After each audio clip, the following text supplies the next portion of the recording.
This is Contemporary Issues in Cosplay for Couples and Friends. So pick a load off. Feel free to join us. Or grab food and come back. Or leave. Hey, Kirby. I don't take it personally. Exactly, yeah. Well, first, thank all of you for coming. I know you had many options for entertainment from 12 to 12:45 today, and you chose to hang out with us, and I am deeply honored for that. I hope to delight, entertain, and thrill you in the next at least 36 minutes.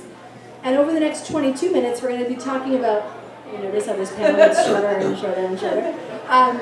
We're going to chat a little bit about contemporary issues in couples cosplay, but couples there doesn't refer necessarily to marital partners. It can refer to groups, it can refer to friends, it can refer to siblings, parents, and kids. Basically, it's two or more people who decide to do this shenanigan together and how to best take care of yourself and of each other.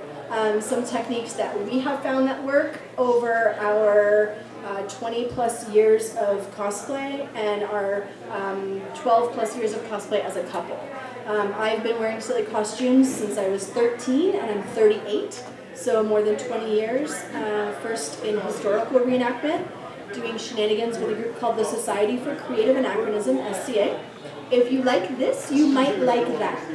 They do a more historically accurate emphasis, and they have a really formal structure, so that might be something you may be interested in. So yeah, we're going to cover kind of the what's in it for you is by the end of our short time today. Give you some tools and tips, some suggestions, some stories, some jokes, and hopefully you'll be better prepared to take care of yourself and your group in cosplay. Introduce yourself. Hi, I'm Matt. He always does that. So I have also been in the SCA, that's how we met.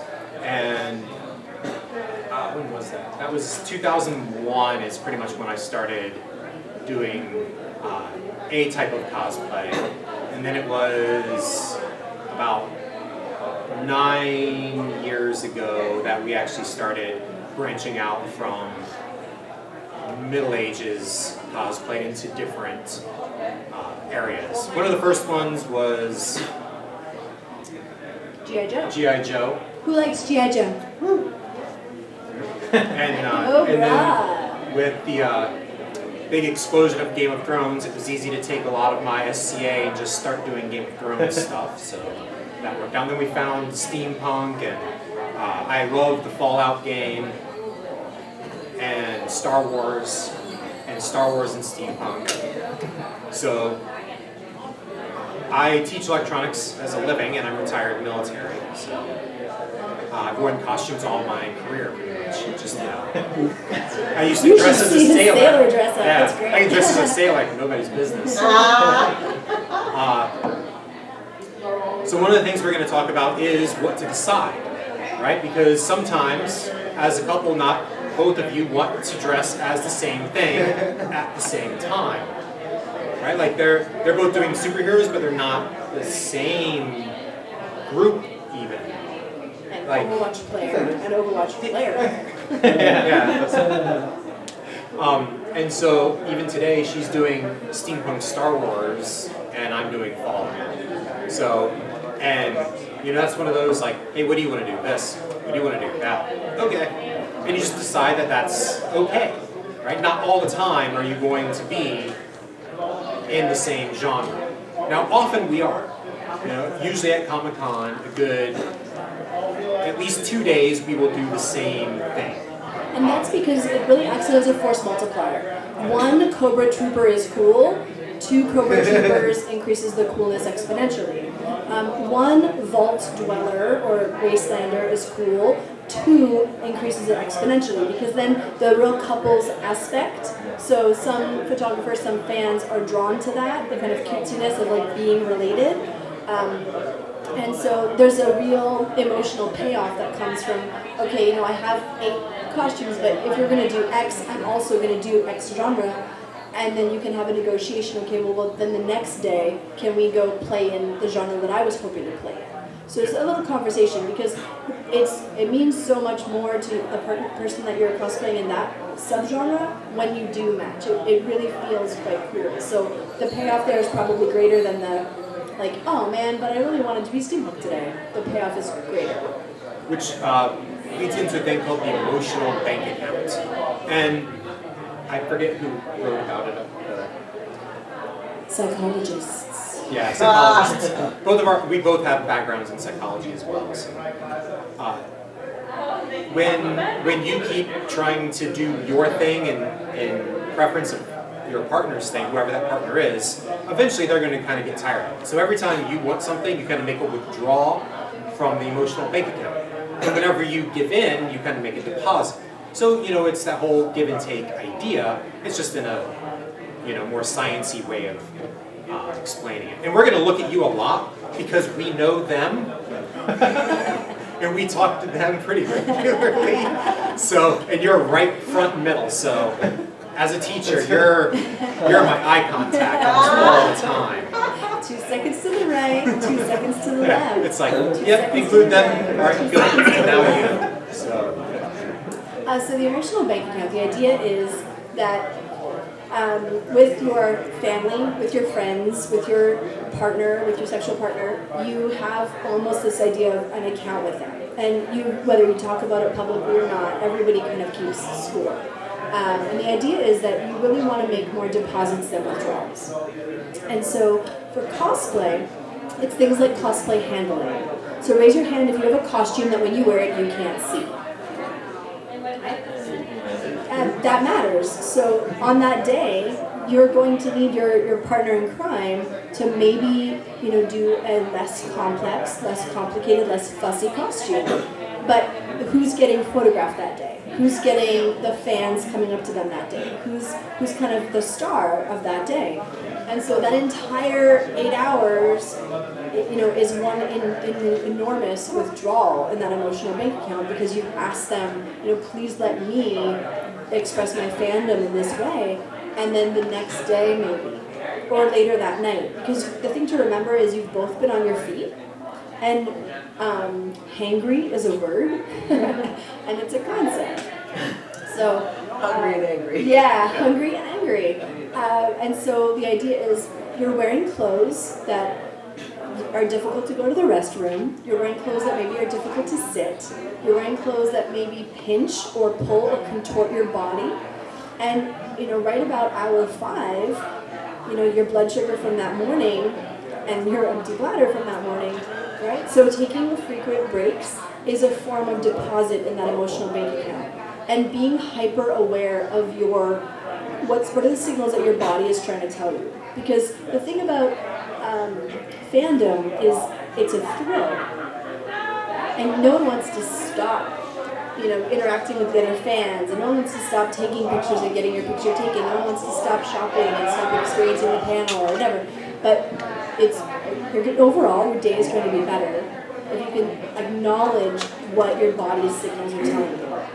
And sometimes when your partner is saying, you know what, you need to take a break, that it comes to that maturity and that trust to say, okay, you know what, you're all right. Even if I don't want to, I'm gonna believe you, and we're gonna do that. Your entire 8 hours is then going to be a more productive and more positive experience. Okay, just think. Where was the last time you saw yourself? Sugar. You should tell them would you like a candy story? I hate and love this story. So, my beautiful and lovely wife here never gets angry at anything ever. And there was one time she was starting to get a little grumpy, and progressively many times, and it just took a long time for her to figure out what I was doing.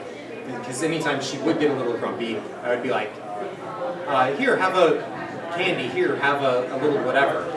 Just kind of increasing that blood sugar. Halloween candy like Snickers or suckers, like when you're leaving a restaurant. Feeding that hangry. And then one time I did give it to her, and she was like, why do you keep doing this? And because she had kind of crossed the threshold, and I was like, well, it's to make you less angry. And that was the day she realized that I planned on having all those little things to give her. And then she was up then.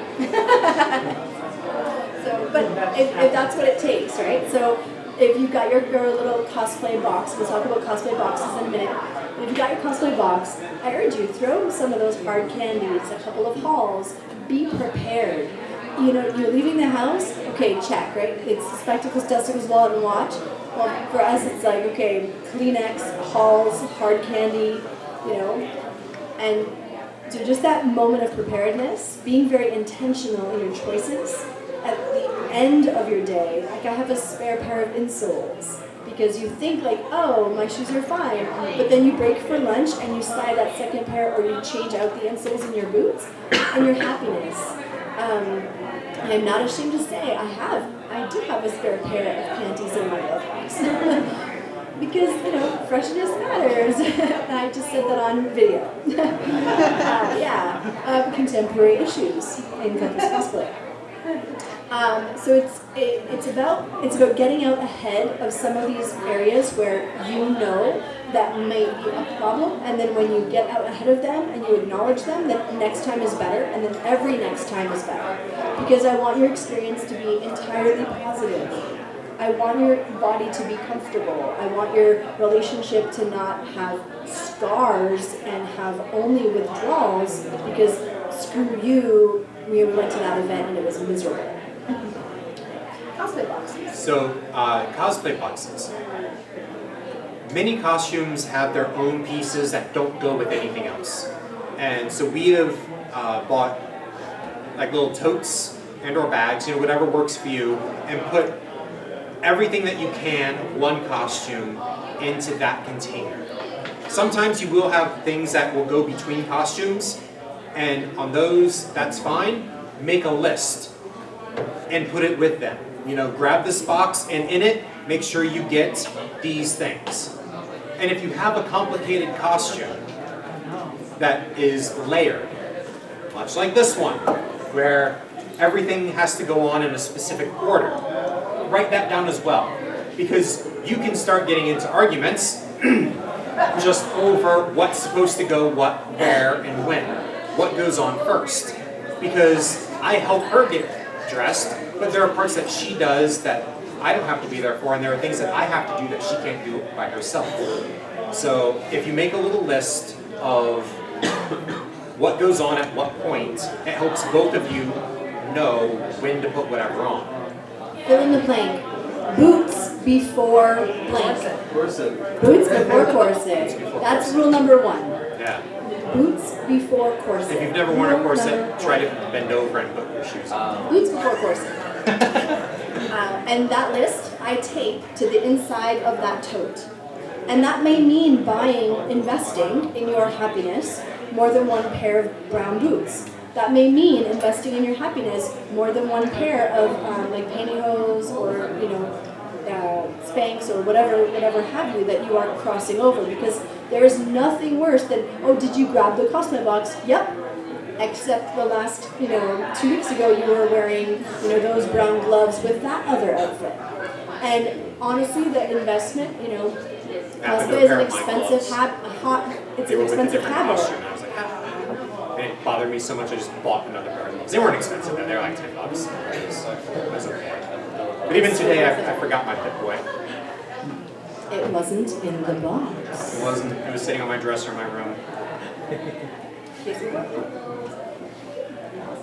Learn from my own mistake. I know. One of the final things that I always want to mention is the importance of cleaning up after. And if we can get in the habit of this, your overall experience is going to be so much better for next time. Because here's what happens, and it happens to all of us. You get in the car, you take off half of your costume, half of it goes in the back seat. You drive home, you kick this part off, you kick that part off, you jump in the shower, jump into nap time, and then when it comes time, it's like, oh, well, where's that blouse? Where's those pair of pants? Where's that second boot? And I know that you're tired.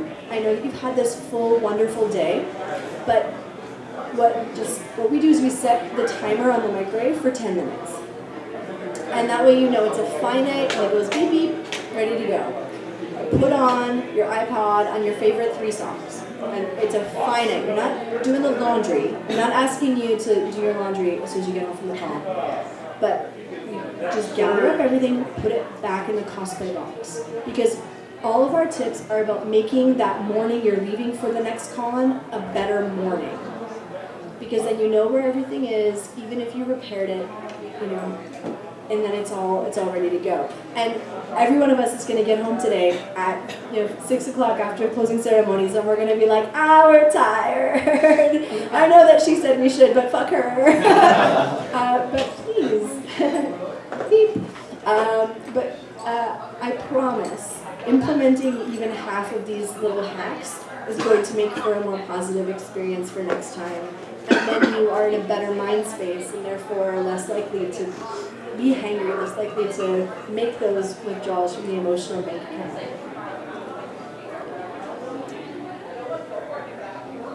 We're going to open it up to questions, because that's how panelists kill time. It gives us time to think of something else. Can I add something to Yes, it? please. Oh, we love that. Putting the list on the box, so you know what to put on in what order. It doesn't matter how many times you put it on.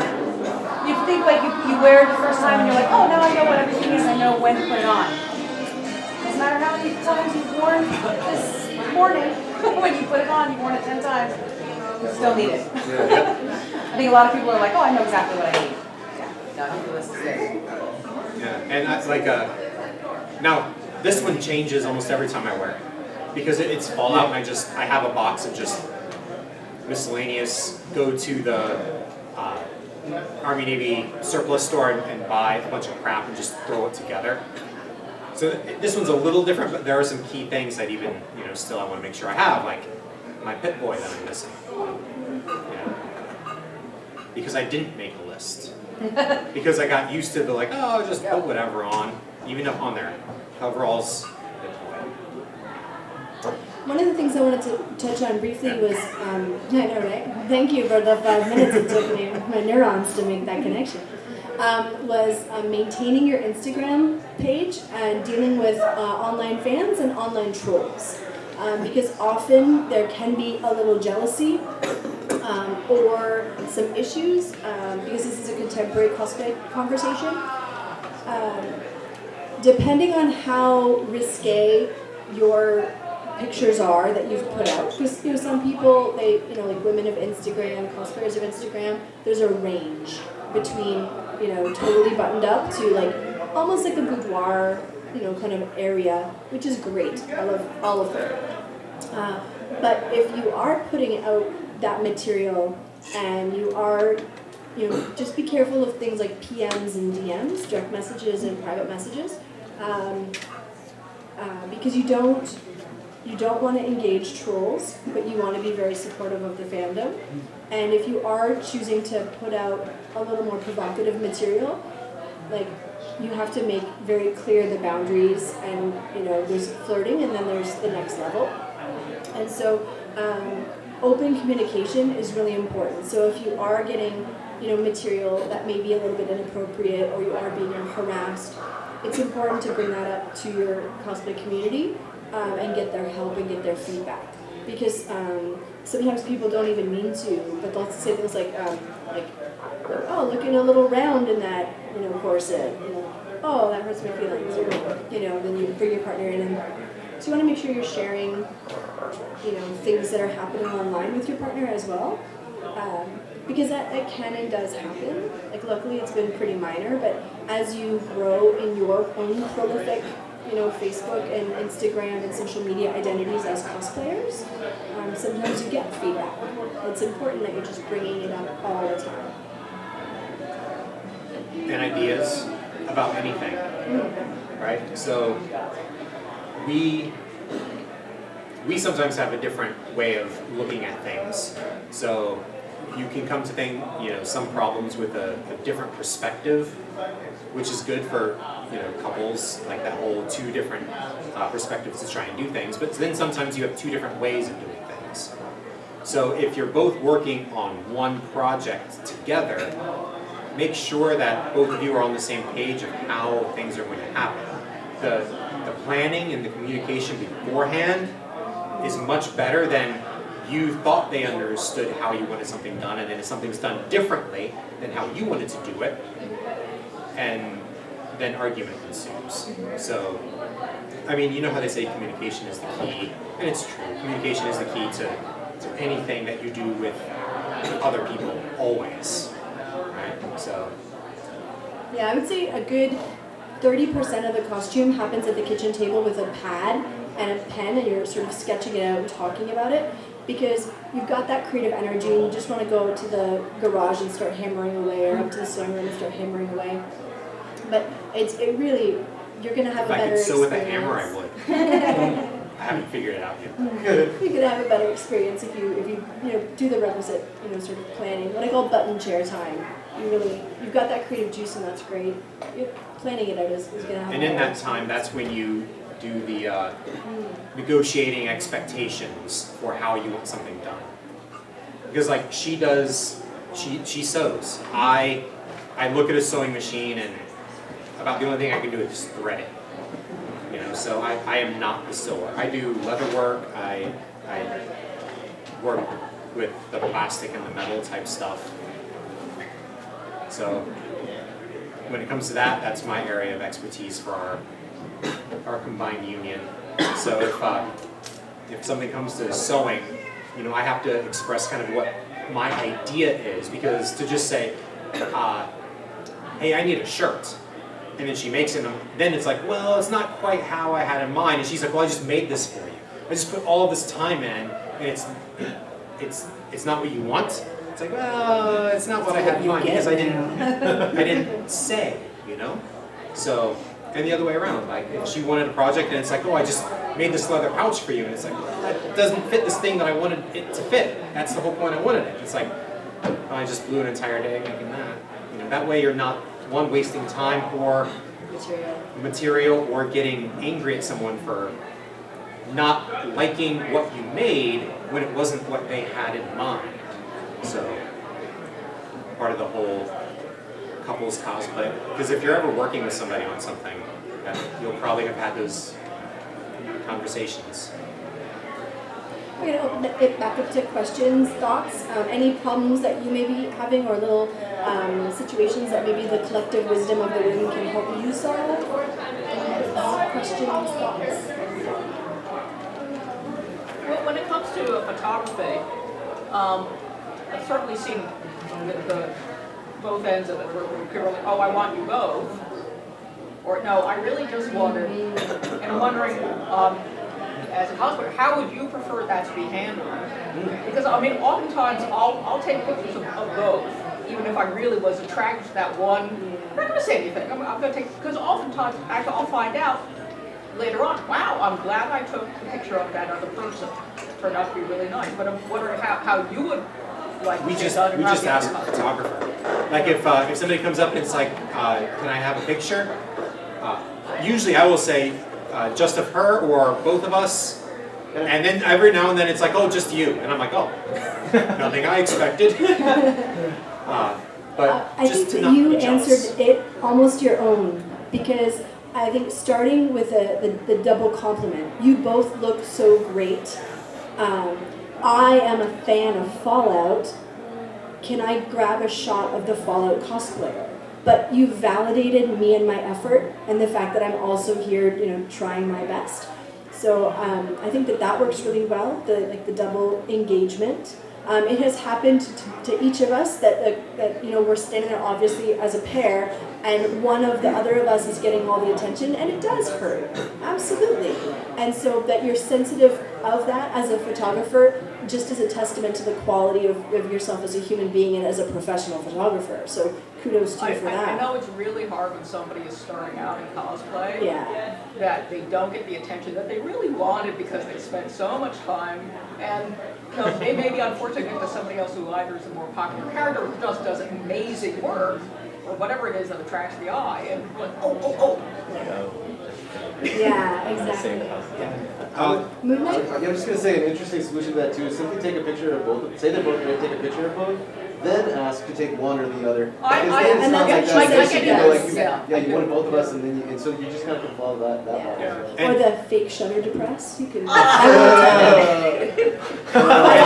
And as the cosplayer that doesn't get my picture taken nearly as much as the other cosplayer, you just have to be fine with it. Just don't get jealous and don't feel bad. You know, just realize that cosplay is also you doing it for you. And if you're doing it and you're having fun, that's Half the battle. that's half the battle. It's kind of like a weird question. I don't know if you're a photographer, maybe you can answer this question, but I've been in several couples cosplays before where, for example, I was in a Teenage Mutant Ninja Turtles cosplay where my boyfriend was Casey Jones and I was April from the new movie. And April is very much like, if you didn't know, I would just be a random person. And so he would get his picture taken alive, and so we were like a couple cosplay. So I was in this awkward situation of, if a photographer comes up, do I tell them, hey, I'm April, do you want us as a couple or not? Because I don't care if he's getting only his picture taken, but does the photographer know? Not all the Is time. it like, No, do a lot of I, is times it worth not. my time to tell them? Like, Yes. is it gonna Yeah. be awkward? And Like, also your partner, he kind of dropped the ball a little bit there Well, because he does. could have been like, most of the that time happens he most of the does, time. but it might just be my being self-conscious because he tends to have the very elaborate costumes and I'm like his sidekick. And so he tries to pull me in, but I don't want it to be awkward for the photographer, because if they're just not saying it. So, I mean, maybe it's just my own no, self-conscious. it's totally but- legitimate. And that is one of the contemporary issues in cosplay. I would just let the photographer know because not everybody knows, even photographers of the genre. I mean, we cosplay all sorts of things, but we don't know what every costume's from, and she does some photography every now and then. And so even if you don't know, but you like this costume, but you don't know that the partner goes along with it. If I were to want to take a picture and they were like, oh, we are a group and we actually go together and this is why, I would just be like, oh, cool, they get together. So just, if there's ever any kind of incident like that, just be nice about whatever you say. And generally, people are fine because they'll use it as a learning experience of, okay, that's cool, I didn't know that, that was a character or whatever. So. You know that gigantic fountain at WonderCon? Like that huge, beautiful fountain? We were doing a massive, 50 plus cosplayers, G.I. Joe cosplay photo shoot. And one of the characters in the G.I. Joe world has bright pink hair and wears a pink t-shirt and blue jeans. And that's her character. Very unlike all the other characters when you think of G.I. Joe. And she was edged to the edge of the picture, and the photographer actually stopped the shoot, called out to her and said, excuse me, pardon me, we're doing a photo shoot here. And all the cosplayers were like, yeah, that's ours, that's Anna. And so it was very awkward for everyone, and she felt awful, and the photographer after felt awful. So I think it's incumbent on each of us to make sure that we're pulling in the edges as well. Because that struck out really memorably as one of very few really negative experiences I've ever had in cosplay. And I felt just heartbroken for her and for the photographer because he didn't know. I mean, everyone else is dressed Like G.I. Joe. So, yeah, and you just being nice. Question? I do have a question, and both of you are relating to putting together a cosplay. Because I've thought of a lot of really great ideas, but either there's something that I'd have to put a lot of time into researching, and thus the project for me becomes bigger, or say the project doesn't turn out as well, and so it discourages me from trying that thing again. How do you get over that obstacle of just try on something that seems a little daunting?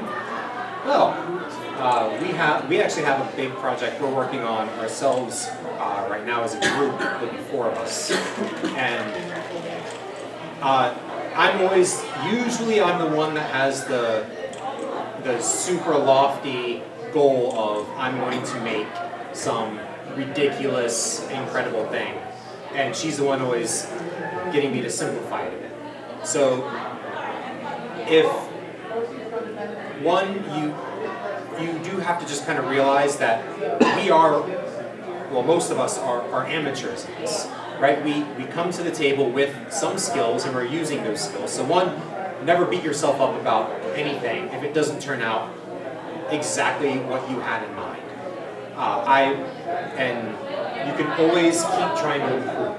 I don't have a single cosplay that I consider done.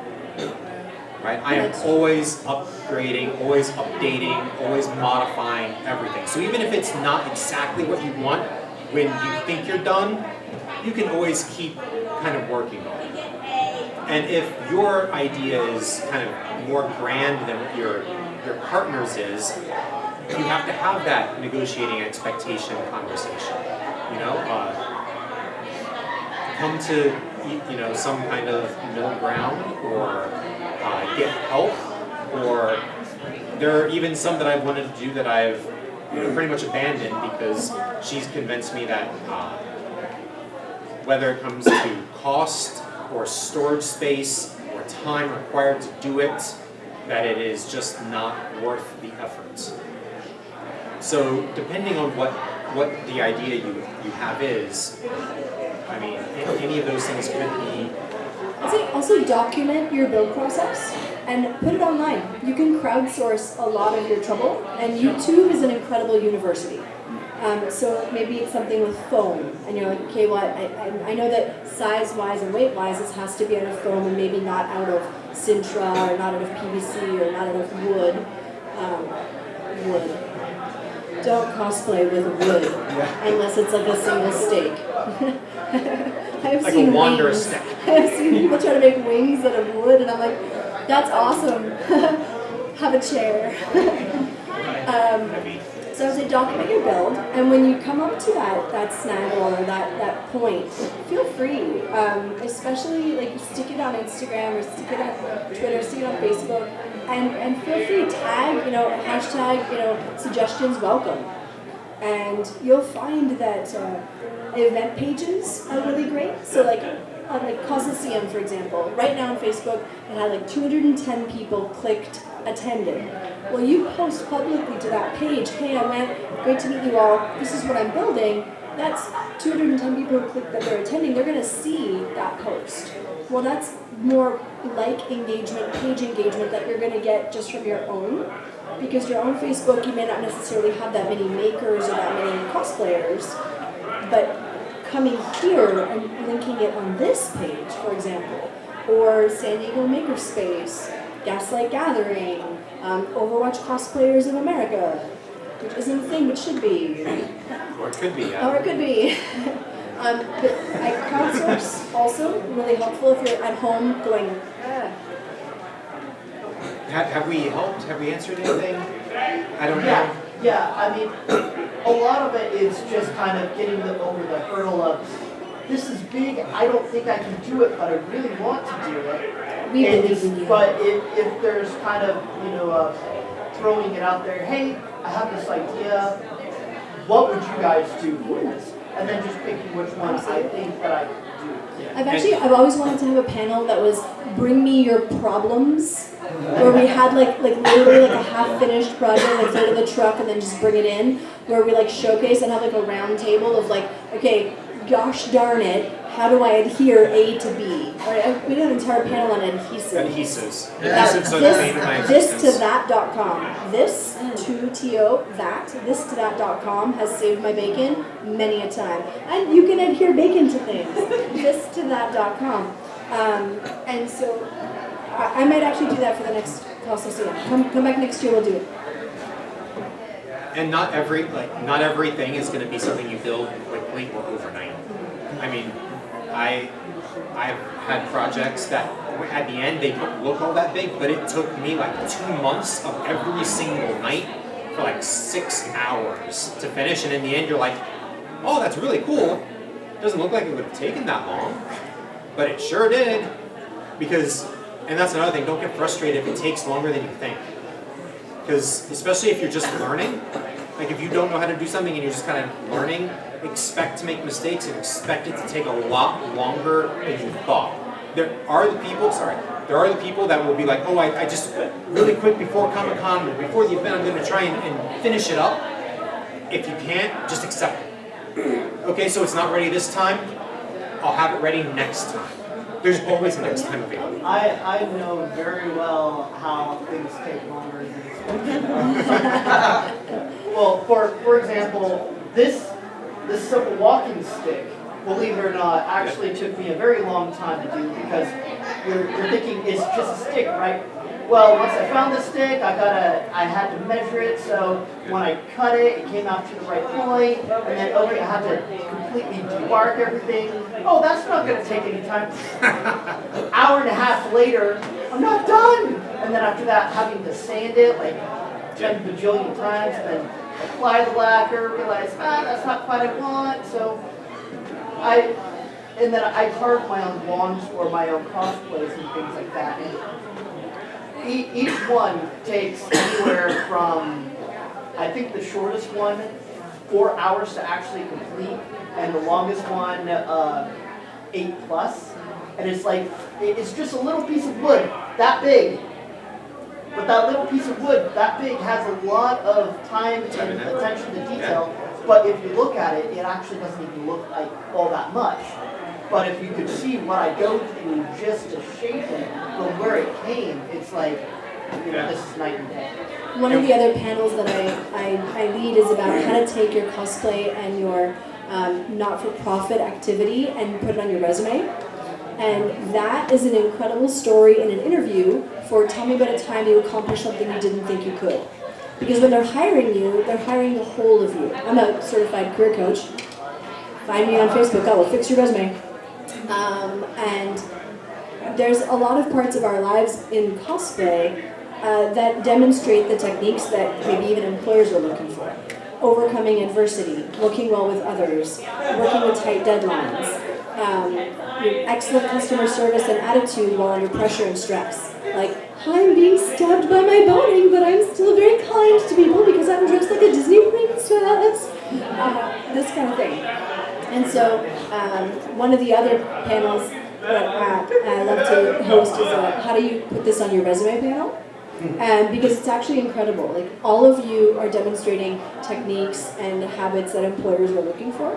And so that kind of tenacity, planning, execution, stick-to-itiveness is exactly what your next boss is also looking for. And they get this little like dip a toe in that they're hiring somebody really textured and multi-dynamic. They're not just a two-dimensional and you don't have to put on your resume, I make wands for fun. You do, no, it's not. It's woodworking as a hobby. Well, the funny thing is, because I've started doing this and because I show it online and I show it to my family and the people who've seen it online have actually convinced me to actually get to the point to start making these and sell them to other cosplayers. So I'm not quite to that point yet, so don't line up and say, I want a wand, but maybe someday soon. Why not? And then when it comes to anything like that, being supportive for each other, for the whole couples thing, being supportive for each other in what they're doing is also big, right? Like once you've had the conversation of negotiating expectations and you have both kind of agreed that this is, something that it's okay for one or both of you to do, to then support each other. Even if that support is, I'm sorry it didn't turn out the way you exactly wanted, and I feel really bad, and if you plan on doing it again, go ahead, but it's okay the way it is, whatever it takes. That support structure. Any last questions? Well, like I said, you had a lot of entertainment options from 12 to 12:33. And we're just grateful that you guys came out to chat with us. You can find us on Facebook at facebook.com/Bex and Red Cosplay. That's Bex, B-E-X, and Red, R-E-D. In case you weren't sure which was Red Cosplay. And we are there for you. Send us PMs with your questions. Feel free to tag us in your builds, and we'll answer any questions that you may have. And we're just grateful to see you today, and you all look fabulous. Thank you.